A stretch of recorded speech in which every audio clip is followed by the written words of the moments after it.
ইসাকদার উনি আসছে বাংলাদেশের, বাংলাদেশ ও পাকিস্তানের যে দ্বিপক্ষীয় সম্পর্ক এটা আসলে কতটা প্রভাবিত করতে পারে?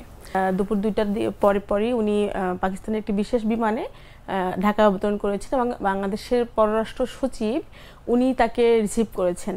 তো দেখেন, প্রায় 13 বছর পর বাংলাদেশে কোনো পাকিস্তানের পররাষ্ট্রমন্ত্রী পা রাখলেন।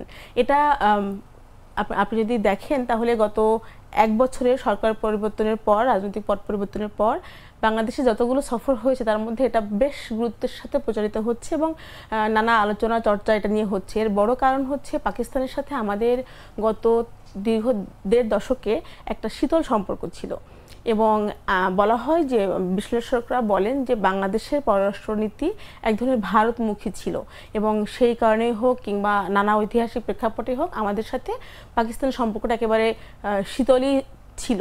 সেই প্রেক্ষাপটে দেখা যাচ্ছে যে মানে গত 1 বছরে শুধু উনি আসছেন সেটা নয়, পাকিস্তানের তিনজন মন্ত্রী পর্যায়ের মন্ত্রী বাংলাদেশ সফর করেছেন। অলরেডি তার 2 দিন আগে এসেছেন বাণিজ্য মন্ত্রী, তিনি কিন্তু এখনো আছেন।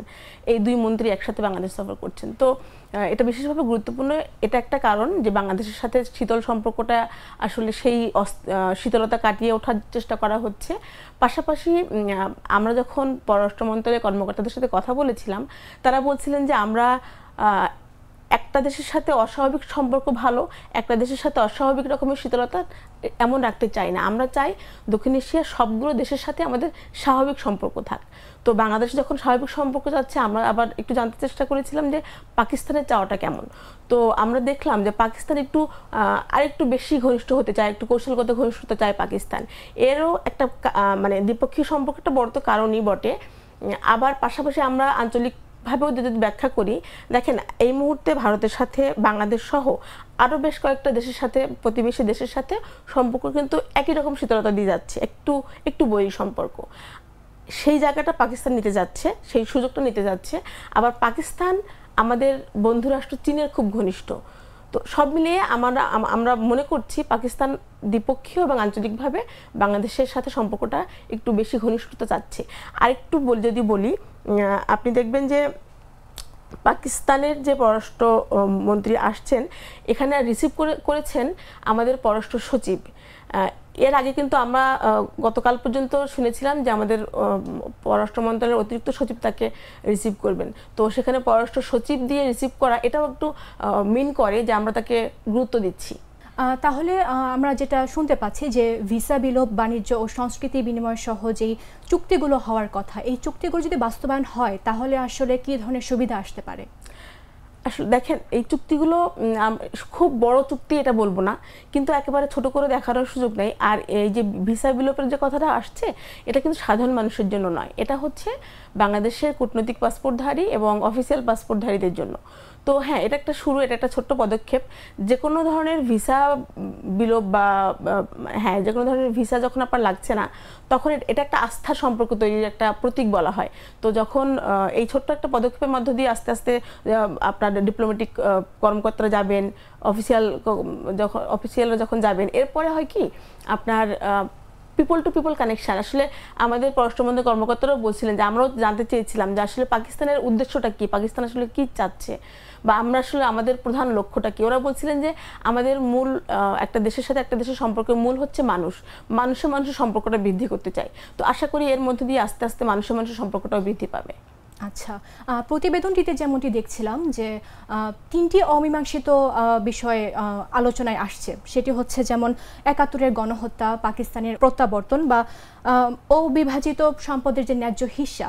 এই ঐতিহাসিক ইস্যুগুলো আলোচনায় আসলে আসলে এই ফলপ্রসূটা কেমন হতে পারে বলে মনে করছেন? আসলে দ্বিপাক্ষিক সম্পর্কের টেবিলে যখন দুই পক্ষ বসে, বলা হয় দ্বিপাক্ষিক সম্পর্কের সীমাটা আসলে আকাশ সমান, সেখানে আপনি যে কোনো ইস্যুই আলোচনা করতে পারেন। তো বাংলাদেশের সাথে পাকিস্তানের এই যে 3টি ইস্যু, এটা ভীষণভাবে আমরা বলি স্পর্শকাতর ইস্যু। তো এর সাথে একটা বড় ঐতিহাসিক রাজনৈতিক প্রেক্ষাপটও আছে। তো বাংলাদেশের পক্ষ থেকে এই জিনিসটা যখন ওঠানো হচ্ছে, এটা অবশ্যই গুরুত্বপূর্ণ। কারণ আপনি যখন একটা সম্পর্কে এক ধাপ এগোতে যাবেন তখন আপনার পেছনের যে কাটাগুলো আছে সেগুলোকে দূর করে আসতে হয়। তো আমরা বাংলাদেশের পক্ষ থেকে সবসময় বলা হয়ে থাকে এই ইস্যুগুলোকে মীমাংসা করার জন্য।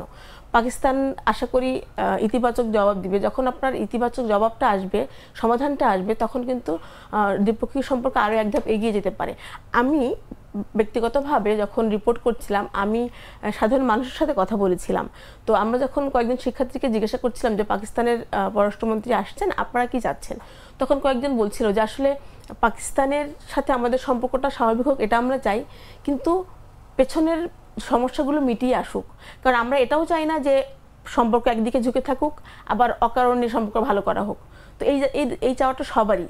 তাহলে শেষ করার আগে আপনার কাছ থেকে আরেকটা প্রশ্ন যদি আমি রাখি, তাহলে হচ্ছে ব্যবসা বাণিজ্য ও বিনিয়োগের যে সহযোগিতা, এর জোরদার ক্ষেত্রে আসলে দুই দেশের পারস্পরিক সম্পর্ক কতটা জোরদার হতে পারে বা কতটা কার্যকর ভূমিকা রাখতে পারে বলে মনে হয়? ধন্যবাদ। দেখেন, একটা দেশের সাথে সম্পর্কের ক্ষেত্রে আপনাকে বিবেচনা করতে হবে, আপনাকে স্পর্শকাতর ইস্যুগুলোকে গুরুত্ব দিতে হবে, রাজনৈতিক ঐতিহাসিক প্রেক্ষাপটগুলোকে বিবেচনায় নিয়ে যখন আপনি এগোতে পারবেন, তখনই আসলে বাণিজ্য সহযোগিতা এগুলো বাড়তে থাকে। তো পাকিস্তানের পক্ষ থেকেও যখন বাংলাদেশে ব্যবসা করতে যাবে, বাংলাদেশ যখন ব্যবসা করতে যাবে, এখানে একটা এটাকে বলা হয় আপনার আস্থার সম্পর্ক তৈরি করা। তো এই ধরনের ছোটোখাটো ইস্যুগুলো, বিগত দিনের ইস্যুগুলো, আপনার ভিসা ইস্যুগুলো, আপনার যে চুক্তিগুলো আমাদের হচ্ছে, অবশ্যই আস্তে আস্তে মানুষের, ব্যবসায়ীদের মধ্যে আস্থা তৈরি করবে। এবং শুধু আস্থা বলবো না, ধরেন কানেক্টিভিটির কথা আসে এখানে। পাকিস্তানের সাথে এখন বাংলাদেশের সরাসরি বিমান যোগাযোগ নেই। তো এই আলোচনাও হয়েছিল যে এই পররাষ্ট্রমন্ত্রীর সফরে এই চুক্তিটা হতে পারে কিনা। কিন্তু এখন বড় একটা সমস্যা হচ্ছে ইন্ডিয়ার সাথে সম্পর্কটা। ইন্ডিয়ার আকাশসীমা কিন্তু এখন পাকিস্তানের জন্য বন্ধ আছে। ফলে সরাসরি যদি আপনি বিমান যোগাযোগ করতে চান, সেটা অনেক সহজসাধ্য হবে না, কারণ আপনাকে ঘুরে অনেক দূর যেতে হবে। সেটাও আসলে ভায়াবল হবে কিনা, এখানে খরচের ব্যাপার আছে। শুধু সরকার তো আর এয়ারলাইন চালাবে না, বেসরকারি বিমানও চলবে। তো সব কিছু মিলিয়ে আস্তে আস্তে হবে, এটা সময় লাগবে। কিন্তু এটা তো ধরেন অন্তর্বর্তী সরকার, নিশ্চয়ই পরবর্তী সরকার এসে আরও ভাববে সম্পর্কগুলো কীভাবে আরও সহজ করা যায়, নিশ্চয়ই তখন আরও সহজ হবে। আচ্ছা, আমরাও আশাবাদী যে এই উদ্দেশ্য বা লক্ষ্য নিয়ে আসলে বৈঠকটি হতে যাচ্ছে, এটি যেন সম্পূর্ণভাবে সুষ্ঠুভাবে সম্পন্ন হয়। ন্যাচারাল ব্যাকটেরিয়ালাইসিসের সুরক্ষায় ফ্রেশ ও অ্যাক্টিভ সব সময়। এখন ধুলাবালি, জীবাণু, ঘাম ক্লিন বোল্ড রিমার্ক।